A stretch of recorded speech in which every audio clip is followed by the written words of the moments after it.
Hey guys, my name is Anuradha. Welcome to our channel G guidance and knowledge. Happy morning to all of you. कैसी है मेरी जी के family? I hope सभी अच्छे होंगे. इनकी सेहत, फैमिली और पढ़ाई का ध्यान काफ़ी अच्छे से रखें. तो चलिए शुरुआत करते हैं आज के स्पेशल डे के साथ में. आज है international youth day.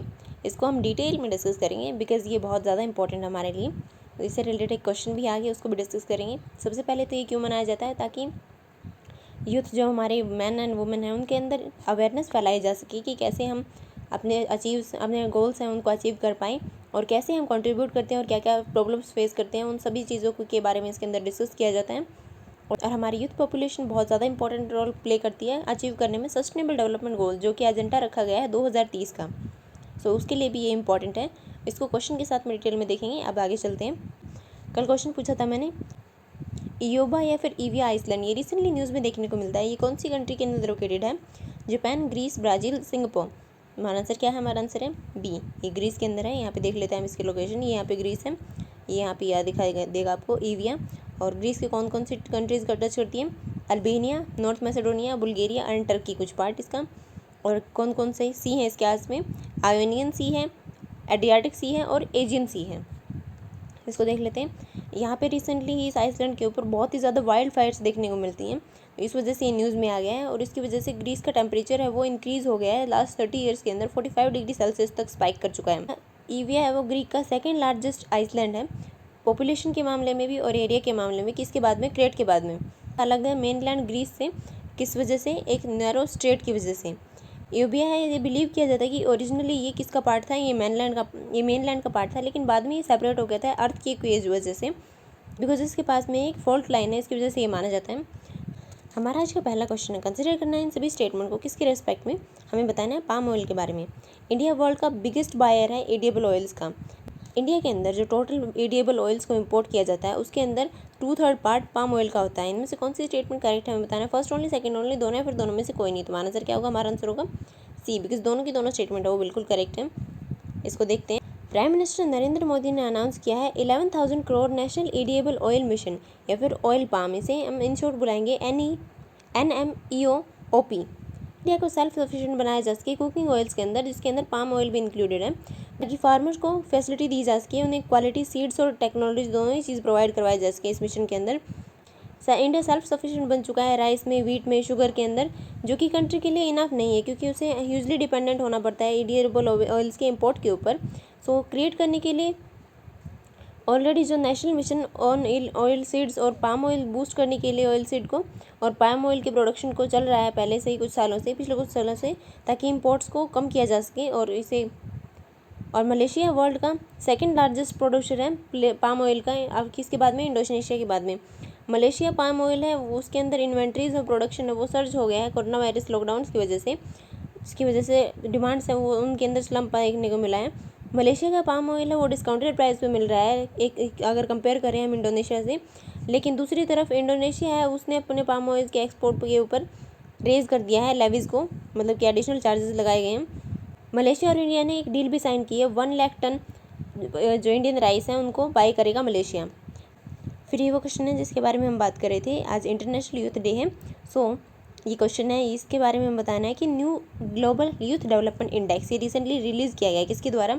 World health organisation के द्वारा, कॉमनवेल्थ सेक्रेटरीट के द्वारा, एमनेस्टी इंटरनेशनल के द्वारा या फिर यूनाइटेड नेशन डेवलपमेंट प्रोग्राम के द्वारा. हमारा आंसर क्या होगा? हमारा आंसर होगा बी, ये कॉमनवेल्थ सेक्रेटरीट के द्वारा लंदन के अंदर पब्लिश किया गया है. इसके अंदर हमारी रैंक रही है 181 कंट्रीज़ के अंदर ये रिलीज़ किया गया है कॉमनवेल्थ सेक्रेटरीट के द्वारा. सिंगापुर इसके अंदर टॉप और उसके बाद में Slovenia, Norway, Malta and Denmark रही हैं. और अगर लास्ट से बात करें तो हम Chad, Central African Republic, then South Sudan, Afghanistan, Nigeria में हैं.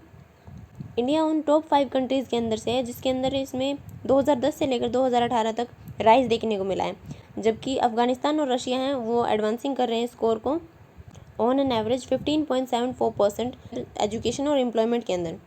इस इंडेक्स के अंदर कंट्रीज़ हैं वो 0.00% के ऊपर हैं तो वो लोएस्ट रैंक है उनकी, और 1.00% है तो वो हाईएस्ट है.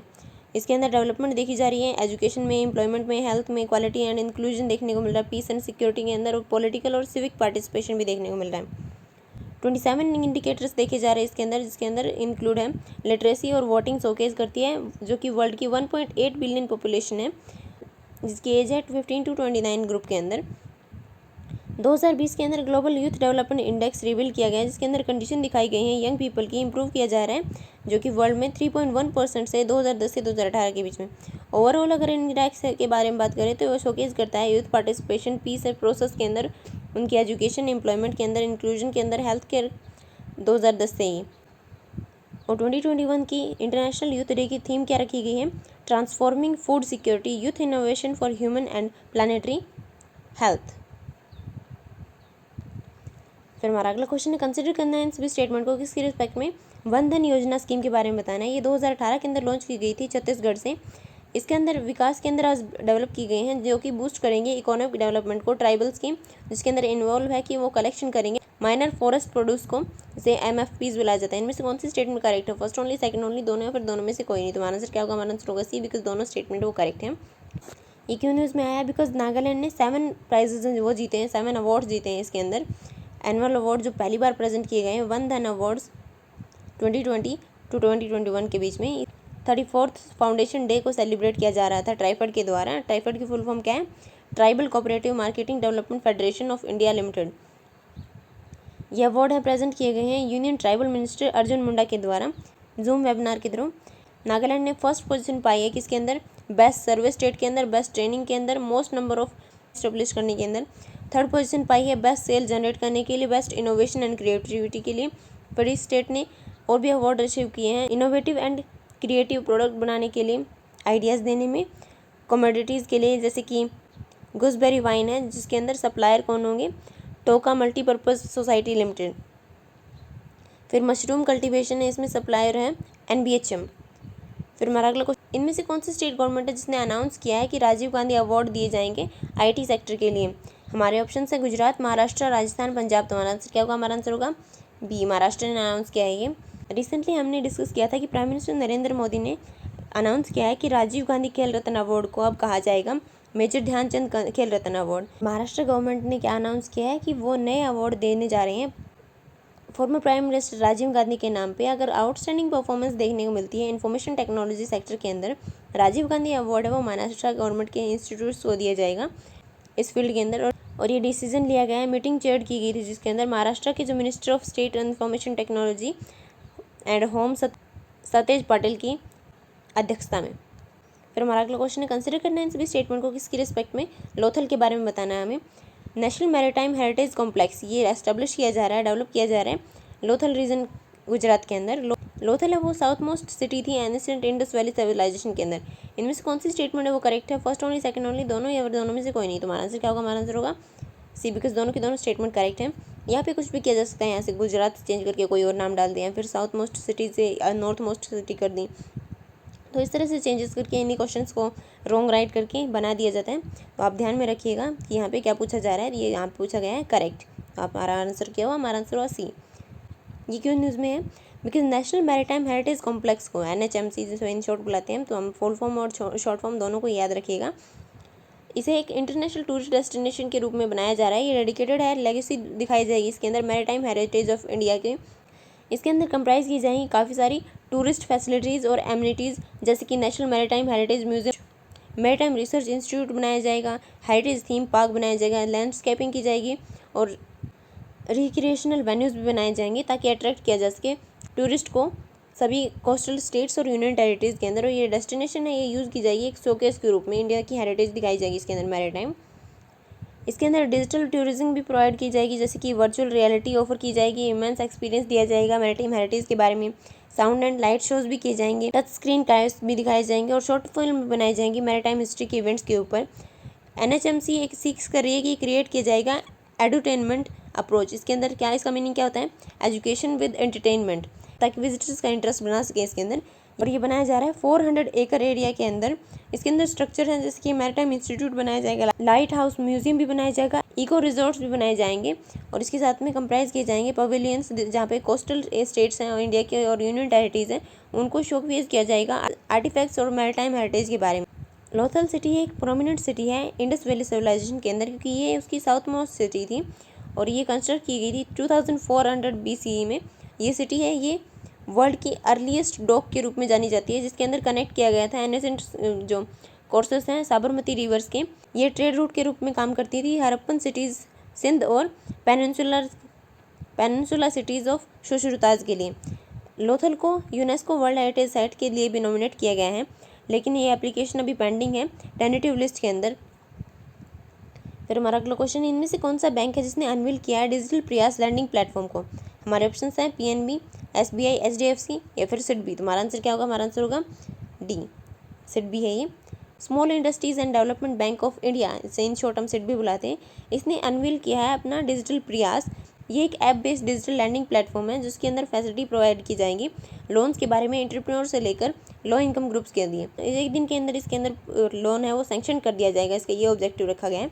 इस प्लेटफॉर्म के द्वारा इंगेज किया जाएगा, प्रमोशन किया जाएगा, फाइनेंसिंग की जाएगी, डेवलपमेंट की जाएगी micro small and medium enterprises की लिए। और इसके अंदर कैटर किया जाएगा अर्बन एरिया के द्वारा। जो सिडबी हैं वो बिग बास्केट के थ्रू प्रोवाइड करवाएंगे डिलीवरी लोन पार्टनर्स के थ्रू।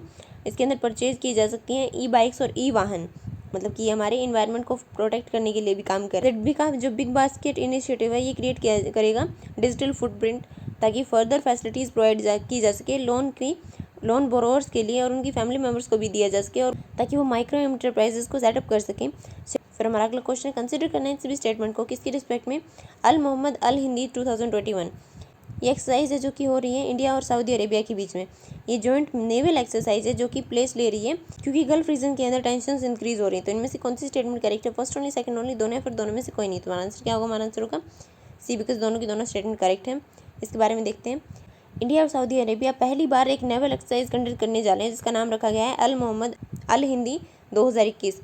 इसके अंदर पार्टिसिपेट करने वाली हैं इंडिया की जो INS कोची है कि इंडिया की गाइडेड मिसाइल डिस्ट्रॉयर हैं। ये जॉइंट नेवल एक्सरसाइज है, ये रिफ्लेक्ट करेगी जो ग्रोइंग डिफेंस और मिलिट्री कॉपरेशन है इंडिया और सऊदी अरेबिया के बीच में। ये नेवल एक्सरसाइज है, ये होने जा रही है गल्फ रीजन के अंदर जो अभी टेंशन बढ़ती जा रही है उनको देखते हुए, क्योंकि यहाँ पे एक ड्रोन अटैक भी देखने को मिला था मर्चेंट टैंकर के ऊपर जो कि ओमान का था, जिसके अंदर एक ब्रिटिश नेशनल और एक रोमानियन सिटीजन की डेथ हो गई थी। यूनाइटेड किंगडम और यूनाइटेड स्टेट्स भी एक्यूज़ कर रहे हैं कि ईरान ने कैरी किया है एक अटैक उनकी मर्सल स्ट्रीट पे। कुछ बहुत इंपॉर्टेंट है इसके अंदर, क्योंकि ये इसके बारे में देख लेते हैं इसके अंदर क्या क्या इंपॉर्टेंट है। INS कोची वो सेकंड शिप है Kolkata class stealth guided missile destroyer की, और ये बिल्ड की गई थी नेवी के द्वारा। इसका कोड नेम रखा गया था प्रोजेक्ट 15A। ये शिप कंस्ट्रक्ट की गई थी मैगजोन डॉक लिमिटेड के अंदर, ये मुंबई के अंदर है, और ये कमीशन की गई थी इंडिया की जो नेवी है उसके अंदर 2015 सितंबर के अंदर। ये शिप क्लासिफाइड है नेटवर्क ऑफ नेटवर्क्स के नाम से जानी जाती है ये, क्योंकि इसके अंदर इक्विपमेंट क्या क्या है? सोफेस्टिकेटेड डिजिटल नेटवर्क है, इसके अंदर sophisticated array of state of art weapons भी हैं और सेंसर्स भी लगाए गए हैं कि न्यूट्रलाइज कर देते हैं किसी भी थ्रेट को एयर से, सी से या फिर अंडर वाटर। फिर दाबोस, ये रिसेंटली न्यूज़ में देखने को मिला। ये क्या है? ये एक इंडिजिनियस एयरक्राफ्ट कैरियर है, ये न्यू सैटेलाइट है UAE के द्वारा, या फिर ये सोशल मीडिया प्लेटफॉर्म है, या फिर आर्टिफिशियल इंटेलिजेंस सिस्टम है। पिक्चर को देख के आपको समझ जाना चाहिए ये आर्टिफिशियल इंटेलिजेंस सिस्टम है। ये देख लेते हैं इसके बारे में। साउथ अफ्रीका ने ग्रांट किया है पेटेंट किसके लिए? Food container based on geometry, जो कि एक आर्टिफिशियल इंटेलिजेंस सिस्टम है जिसे दाबूस बुलाया गया है। दाबूस की फुल फॉर्म क्या है? Device for the automation boost stepping of unified sentence, जो कि एक आर्टिफिशियल इंटेलिजेंस जो क्रिएट किया गया है स्टीफन थैलर के द्वारा, जो कि एक पोनियर है आर्टिफिशियल इंटेलिजेंस और प्रोग्रामिंग के अंदर। ये सिस्टम स्टिमुलेट करेगा ह्यूमन ब्रेनस्टॉर्मिंग और क्रिएट करेगा न्यू इन्वेंशंस। दाबूस एक पर्टिकुलर टाइप का आर्टिफिशियल इंटेलिजेंस है जो कि रेफर किया जाता है क्रिएटिव मशीन के रूप में, बिकॉज वो केपेबल है, वो इंडिपेंडेंट भी है और कॉम्प्लेक्स फंक्शनिंग भी है उसके अंदर। ये डिफर्स है हमारी जो हम डेली लाइफ में यूज़ करते हैं, जैसे कि आर्टिफिशियल इंटेलिजेंस लाइक सीरी है, जो कि एप्पल आईफोन्स के अंदर एक वॉइस से चलने वाला आर्टिफिशियल इंटेलिजेंस है, जिसे हमने अदर फ़ोन्स के अंदर देखा भी होगा, जैसे कि एलेक्सा भी सुना होगा आपने। सबसे डिफरेंट है। दाबूस को पेटेंट दिलवाने के लिए वर्ल्ड के अंदर काफ़ी सारे ऑफिस के अंदर भेजा गया है, जिसके अंदर US, यूरोप, ऑस्ट्रेलिया और साउथ अफ्रीका भी हैं, लेकिन सिर्फ इसे ग्रांट किया गया है पेटेंट किसके द्वारा? साउथ अफ्रीका के द्वारा। उसके बाद में ऑस्ट्रेलिया ने भी किया है। फिर हमारा अगला क्वेश्चन है, कंसिडर करना है इन सभी स्टेटमेंट को किसकी रेफरेंस में? Criminalisation of polity. Supreme court ने डायरेक्ट किया है पॉलिटिकल पार्टीज़ को कि वो पब्लिश करें अपने जो कैंडिडेट हैं उनकी क्रिमिनल हिस्ट्री को वेबसाइट के होम पेज के ऊपर। सुप्रीम कोर्ट ने रिसेंटली ऑर्डर भी किया था इलेक्शन कमीशन को कि वो लॉन्च करे एक डेडिकेटेड मोबाइल ऐप वोटर्स के लिए, जिसके अंदर डिटेल दी जा सके क्रिमिनल हिस्ट्री कैंडिडेट के बारे में। तो हमें बताने में से कौन सी स्टेटमेंट करेक्ट है? फर्स्ट ओनली, सेकंड ओनली, दोनों, फिर दोनों में से कोई नहीं। तुम्हारा आंसर क्या होगा? हमारा आंसर होगा सी, बिकॉज दोनों की दोनों स्टेटमेंट वो करेक्ट है। सुप्रीम कोर्ट ने पार्लियामेंट को वार्न किया है हमारा नेशन है वो लूज़ कर रहा है पेशेंस, पॉलिटिक्स का बहुत ही ज़्यादा क्रिमिनलाइजेशन हो रहा है। और उसकी जो बिहार असेंबली पोल्स हैं लास्ट ईयर उनके ऊपर इम्पोज भी किया था फाइन, लेकिन उसके बाद में भी अभी तक कोई भी पार्टी ऐसी नहीं है जो कि सुप्रीम कोर्ट का जो जजमेंट आया है उसको फॉलो करें। कोर्ट ने पॉलिटिकल पार्टीज़ को कहा कि वो क्रिमिनल हिस्ट्री को दिखाएं उनके इलेक्शन कैंडिडेट्स के बारे में अपने होम पेज के ऊपर, वेबसाइट के ऊपर। और कैप्शन क्या होना चाहिए, कैंडिडेट्स विद क्रिमिनल एंटीसीडेंट्स। की सिलेक्शन होने के 48 आवर्स के अंदर ये दिखा देना चाहिए। लेकिन फिर भी कोर्ट की जो पॉलिटिकल पार्टीज़ हैं उन्होंने धज्जियाँ उड़ा दी कोर्ट के जजमेंट की, जो कि फरवरी 2020 के अंदर आया था। इसके अंदर डायरेक्ट किया गया था कि पार्लियामेंट पब्लिश कर अपने कैंडिडेट्स के बारे में न्यूज़पेपर में बताएं, सोशल मीडिया अकाउंट्स के अंदर भी बताएं, जिसके अंदर ट्विटर और फेसबुक है उसको इंक्लूड किया गया है। और इलेक्शन कमीशन को भी कहा था कि वो लॉन्च करे एक डेडिकेटेड मोबाइल ऐप वोटर्स के लिए, ताकि वो डिटेल देख सकें, अपने जो कैंडिडेट्स हैं उनकी क्रिमिनल हिस्ट्री को भी देख सकें सिर्फ एक टच के साथ में बटन के। कमीशन को भी कहा था कि वो सेपरेट सेल बनाए मॉनिटर करने के लिए पॉलिटिकल पार्टीज़ के द्वारा जो भी जजमेंट के बारे में काम किया जा रहा है वो या नहीं किया जा रहा है उसको देख सकें। इनमें से कौन से मेजर लिए गए हैं यूनियन गवर्नमेंट के द्वारा प्रमोट करने के लिए हाइड्रो पावर प्रोजेक्ट को,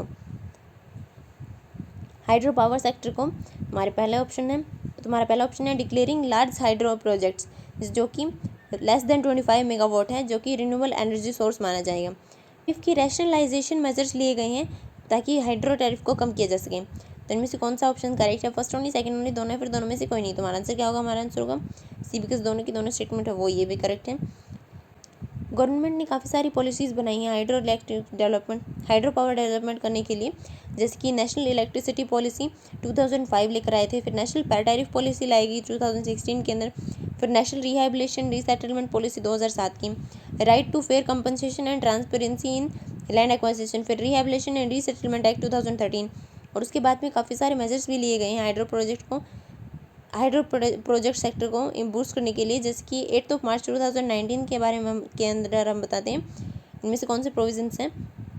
डिक्लेयर किया गया है लार्ज हाइड्रो प्रोजेक्ट्स को, जैसे कि less than 25 megawatt renewable energy source के रूप में। टैरिफ रैशनलाइजेशन मेजर्स लिए गए हैं ताकि हाइड्रो टैरिफ को कम किया जा सके। बजटरी सपोर्ट भी दिया गया है।